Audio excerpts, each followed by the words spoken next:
Hello and welcome to Inside Sports. I'm your host, Todd Blackstock. On today's show, we're going to highlight the 9 area local athletes attending the 2024 Paris Olympics in France. And plus, we have a local chiropractor, sports medicine doctor, Dr. Connie Hayes, who will be accompanying the team and participating as well. Plus, we'll check in with Jackie Joyner-Kersey over at WashU. So stay with us for Inside Sports coming up next on STL TV.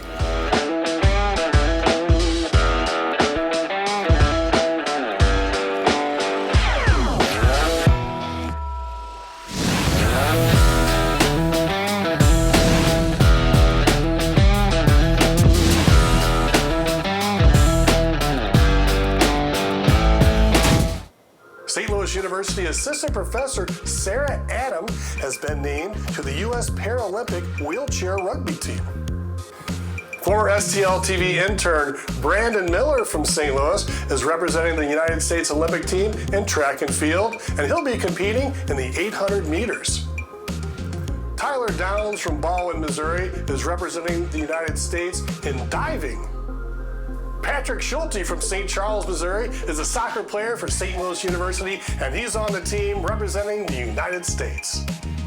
Eric Newby from Godfrey, Illinois and Maryville University is the team captain on the U.S. Paralympic wheelchair rugby team. Freddie Crittenden III from St. Louis is representing the U.S. Olympic team in track and field. Basketball standout Nafisha Collier went to Incarnate Word, and she's joining the U.S. Olympic women's basketball team. And we all know and love Jason Tatum, who went to Chaminade High School, NBA superstar, and he's going to help lead the U.S. men's basketball team to gold. What brings you out here for this event today? You know, today we're talking about celebrating Olympic Day. Myself, along with other Olympians, you know, with the Sports Commission putting this event on year after year or year after Olympic year, but even when it's not an Olympic year, we still find a way to celebrate Olympic Day. And being here on WashU campus and having the Olympic rings, so it's symbolic in so many ways, but it's a connector to a generation that wasn't even born when a lot of Olympians, myself included, was here, but then when they see those rings, they can say, wow, it's right here, you know, at WashU University. How do you think this event will impact the community? It's my hope that this event impact the community in a way of bringing us together, celebrating. One thing about sports, it has a way of bringing people together from all walks of life, no matter if we here in the United States, but even abroad. You know, sports people can want to talk about this person or that person. It just continue to bring, you know, people together. What advice do you have for someone who wants to be in the Olympics or in Paralympics? My advice to anyone that wants to be in the Paralympics or in the Olympics in general is that, one, have a dream, work hard, and never give up on that dream.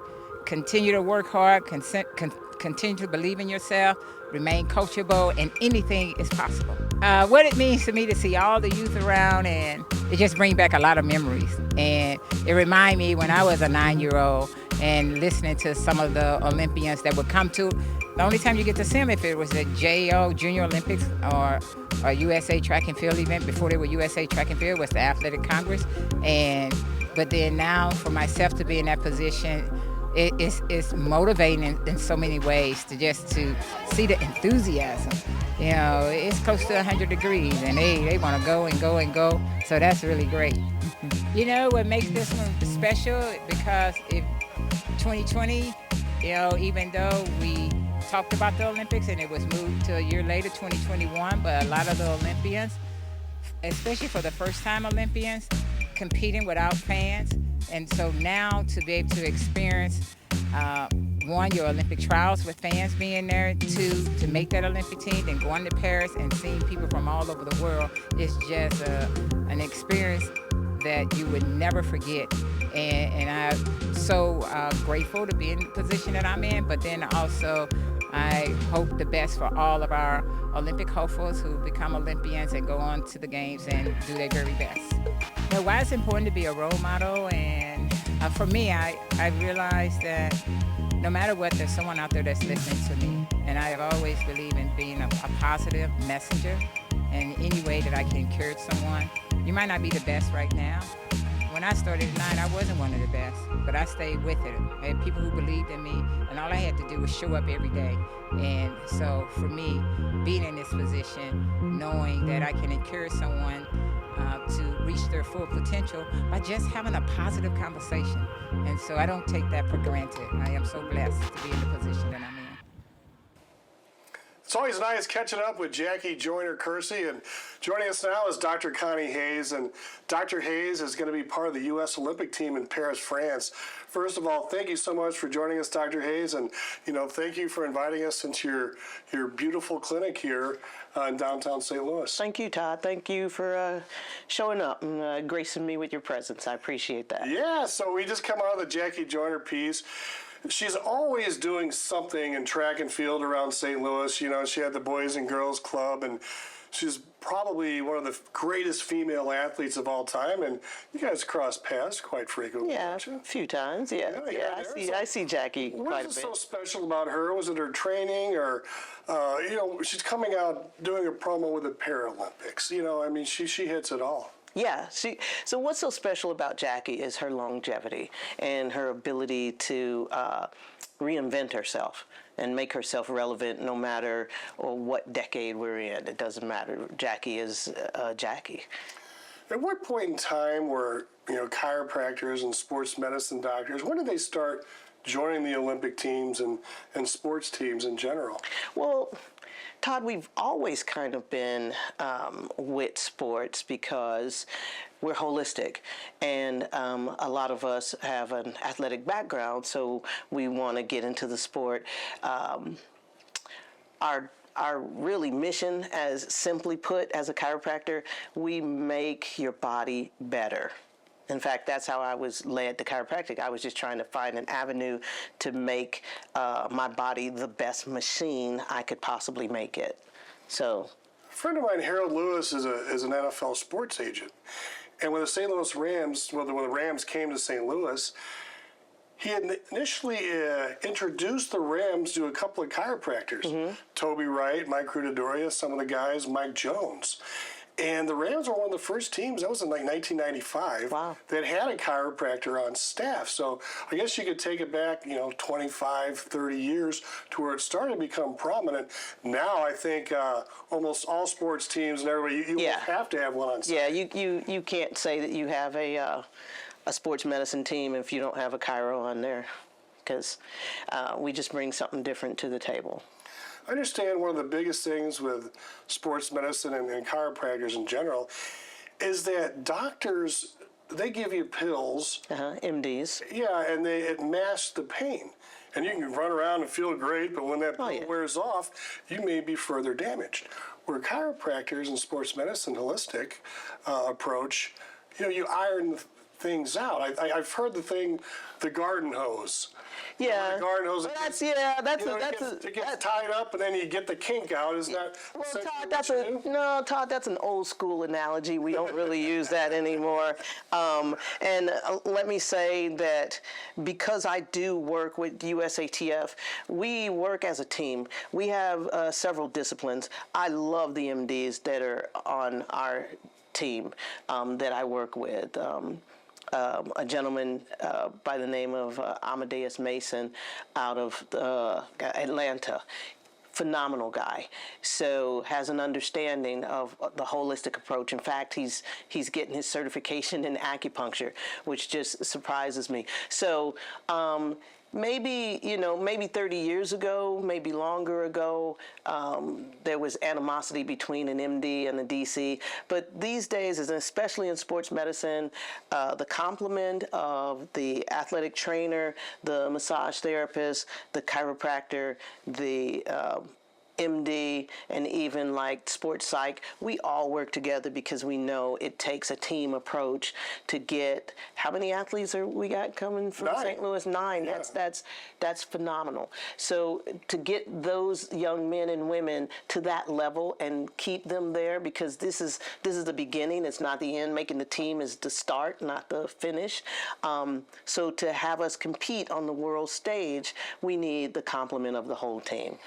So when you're at the meets and, when you're at the Olympics, do you treat the athletes prior, or post-race, both? Both. So I'm going to be there for 3 weeks, and like most meets, we come in early because the athletes come in early. They have to get acclimated to whatever environment it is that we're racing. They want to get some treatment prior to. They get treatment day of, and then because this is their profession and they may be racing again after, they may be flying to another location to race again, they're going to get post-race treatment before they get on a plane. So before the race, the pre-treatment, what do you do to the athletes? I mean, you just Very little. loosen them up, or Do very little. You do. That's all.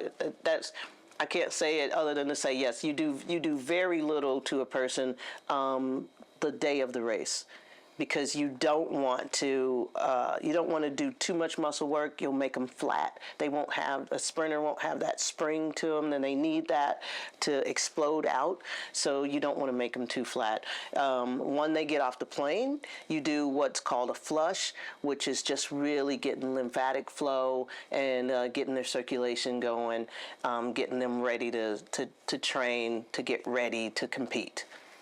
So after a race, they just used up all their energy for the moment. It comes back in a little bit, because a lot of them, they've got to race in 2 or 3 different events sometimes. Yes. So when they're finished with a race, and do they come over and address you, or do you just go check on them? Oh, no. If they need treatment, what would you? So how it operates is we set up a med tent area. Sometimes we'll have one at the track. We always have one at the track, but sometimes we'll also have one, say, in the hotel and the track. So we'll have multiple locations. But if they've just finished racing, then they'll go through the tunnel and do what they do. They'll do their cool down. Then they come over to us. So we never go out onto the track. They come into the tent, they sign in. It's just like almost like a MASH unit, if you will, where we have a check-in. They come in, they check in. They can check in online, make an appointment online, or they can sign in. So at trials, there was a sign-in. So they come in, they sign in, and they decide what type of treatments they want, and then they come and get on your table. In track and field, there's multiple events going on at all time. I mean, maybe the javelin going on over here, the shot put, and you have some sprints, and then you have, relays and things. Do you get to watch any of the action in the events, or are you like off to the side waiting, because simultaneously there's always an event ending and one starting? So do you need to be in a certain area, or do you get some flexibility to kind of see who might need some treatment and who's fine? So, Todd, remember I talked about the complement of the team? Mm-hmm. So the ATCs, or the athletic trainers, are the people that are actually out on the field. As the chiropractor, I'm not going to be out on the field ever. So they cover all the field events and the track events. So I'm always going to be in sort of a makeshift clinic, if you will. So I'm gonna be in the clinic, portable table open. They come in again, they sign in, they come and see me. But I'm never gonna be out. Now there are times when I get a chance to go and watch a race. So yes, I do get up in the stands and get to watch a race. How many adjustments would you say you would do in a normal day? Do you maybe think you might be doing during the Olympics? Wow. Well, that I'm not sure. Is that yet to be determined? That's yet to be determined. So multiple treatments. You probably do 30 to 40 in a day. So I'm there for 3 weeks. So you'll be doing your hands and I'll be icing these hands and. Now, do the athletes, do they tell you, say, hey, I might be a little sore in my hammy? Oh God, yes. Or my calf hurts right now. Yeah. So when you get to this caliber, you are so in tune with your body. You know exactly what's needed. You know exactly where you hurt. You may not know exactly what technique you need, But you know, you don't want anything new in a situation like this. You want what you've had before, what's worked for you in the past. You're gonna ask for that. Now, you've been doing this for a long time. You've had 24 years. Yeah, different clinics Yeah. around the St. Louis area. Yes. You know, how did you get involved with the Olympics? And you know, how did you get invited to join the team? Been doing sports for a long time. Been practicing for 24 years. When I was assistant director at Logan, we picked up youth track and field, the summer leagues. So we would do, every weekend we would do a track meet. So we would come with our big tent. I'd have like 10 interns, and we would, from sun up to sundown, because track meets last forever. So we would do those track meets. And it was a win-win situation for everyone, for my students, for my residents, for, of course, the athletes and their coaches. So that's really how I got involved in the sport. And then those young guys and girls grew up, and I kind of followed them. And one year, probably about 6 years ago, I decided, why don't I just go to the next level with this, and put in my application for the Team USA track and field. I'd already met all the requirements. So basically the requirements are you need to volunteer, you need to put in the work. So you've seen a lot of these athletes growing up and Yeah. competing. You probably know many of the 9 athletes coming from St. Louis. I know a few. That are going. Brandon Miller, he B- interned at STL TV yeah, with us. B's my guy. I've been knowing B since he was maybe 8 years old or something like that.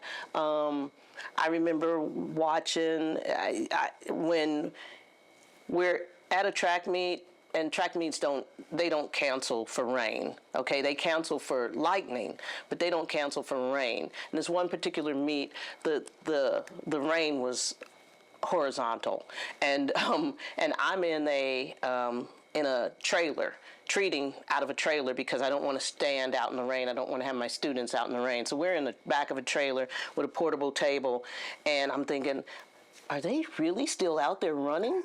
And they are still out there running, and the rain is just sideways, and they just finished the race. So that's the level at which I met Brandon, and have been treating him ever since. And his parents are so phenomenal.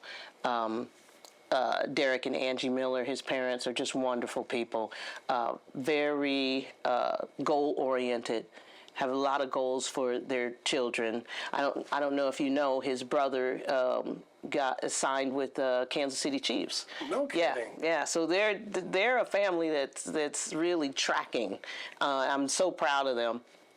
And to watch Brandon finish that 800 and qualify for the Olympics is the only race I've ever cried at. I'm not a crier, but I cried when he crossed that finish line because I know how long he and his family have had this goal for him. Well, in just a moment, we're going to take a tour of your facility here. But sure. Freddie Crittenden III. Freddie. Is also, can you give us a little background on him and what you know about him before we take a little tour? Freddie is just a beautiful spirit. I met Freddie at Worlds. So I met Freddie at Worlds. I didn't treat Freddie because he didn't really run summer track here. But I ran into him at Worlds and found out he's from here. He has a connection in St. Louis.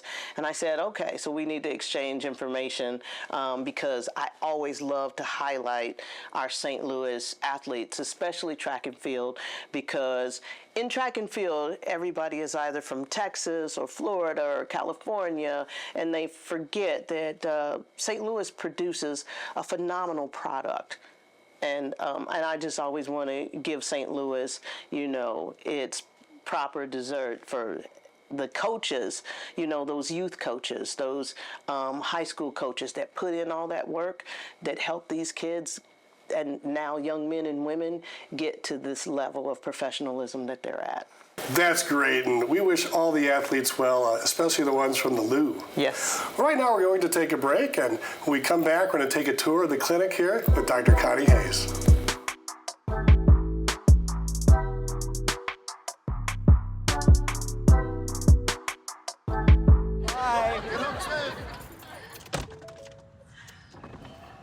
Connie. Hoping for a crisp breeze to help keep you alert. Oh, he took a sip of water too. That'll probably help. You were probably gonna turn down the radio too, so you could focus, right? Probably okay isn't okay. Right. If you see a warning sign, stop and call a cab, a car, or a friend. I think the water line is what really drove it home. I blew on him.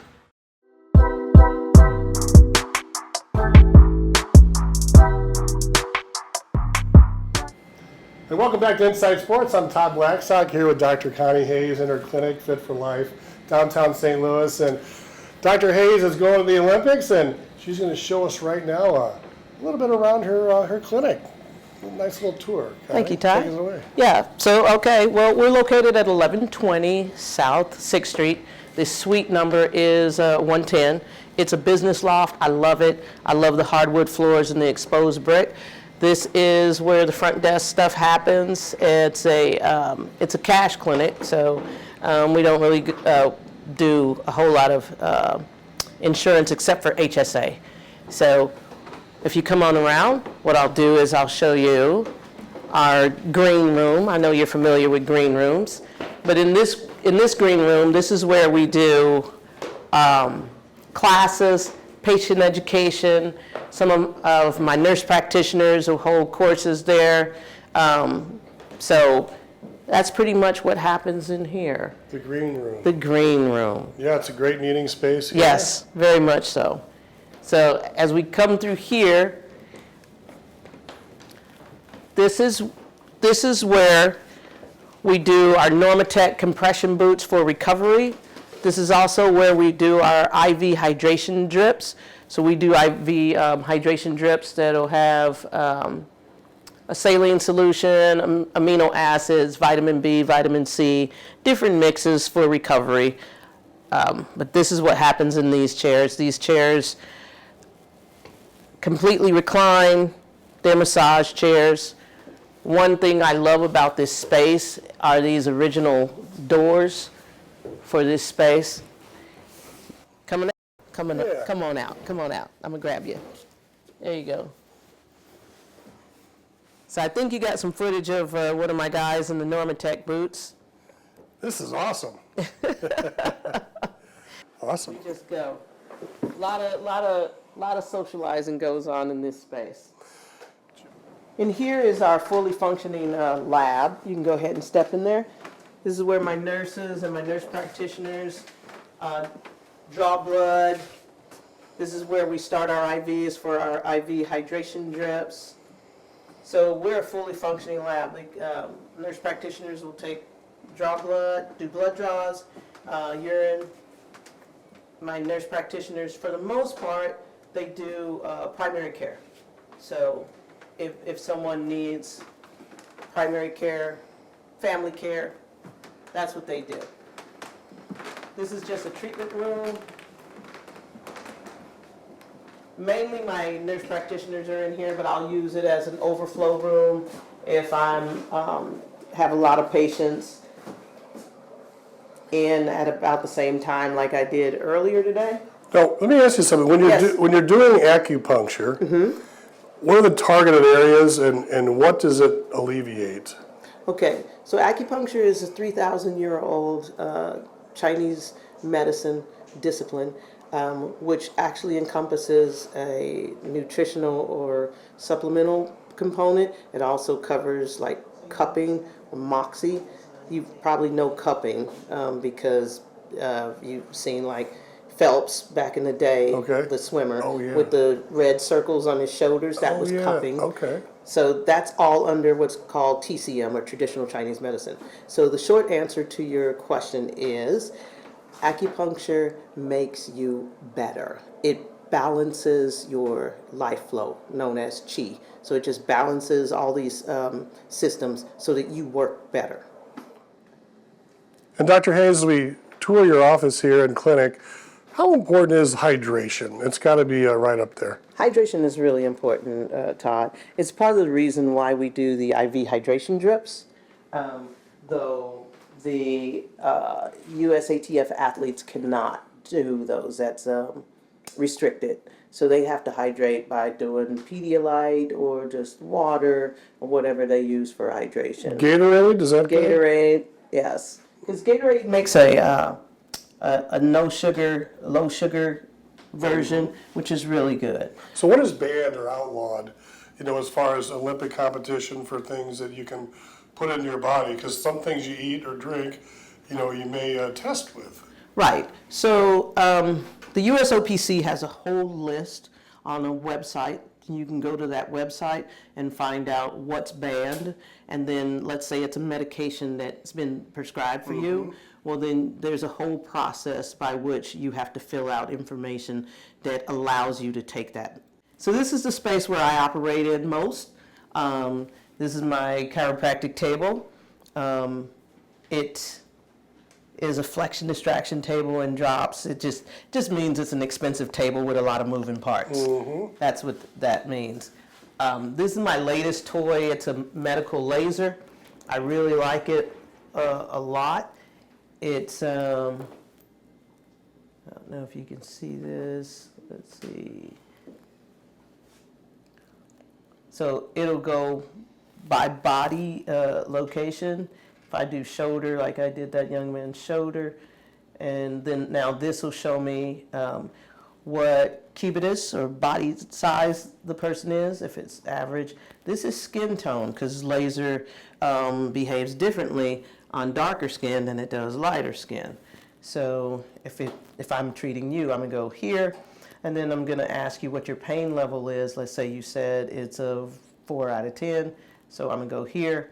Now, this machine calculates the time, the joules, the peak power, or wattage. So I don't have to calculate that. Now, you used to, lasers a decade ago, you used to have to do that. So then it's gonna show me where to go. Okay. Gotta love technology. I love it. And then it stores my treatments in there also. So per patient, I can go back in on a patient and see what I did on them last week. Well, this room looks a little familiar. Yeah. This is one of my favorite rooms in the office, actually, because it's so open, and it has my favorite poster in it, really. 1968 Olympians. I had the honor of meeting those two gentlemen, having them sign that poster for me. But we were talking about recovery, and this is my infrared sauna.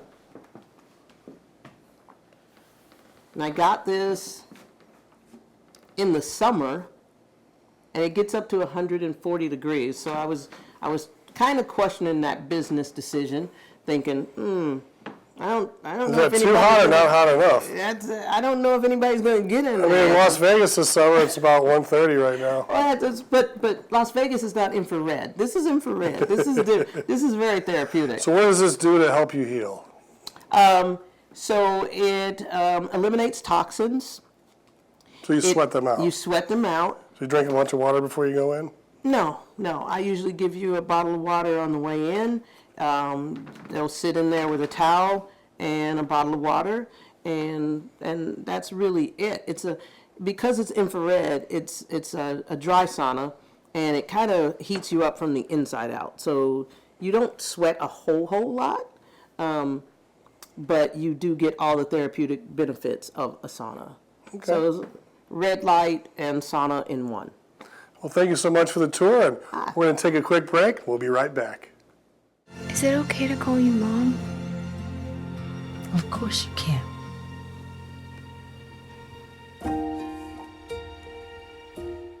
And that's our show for today. We'd like to thank Dr. Connie Hayes for joining us here today and showing us around her great studio here as well. And we wish her and all the Olympians well at the 2024 Paris Games in France.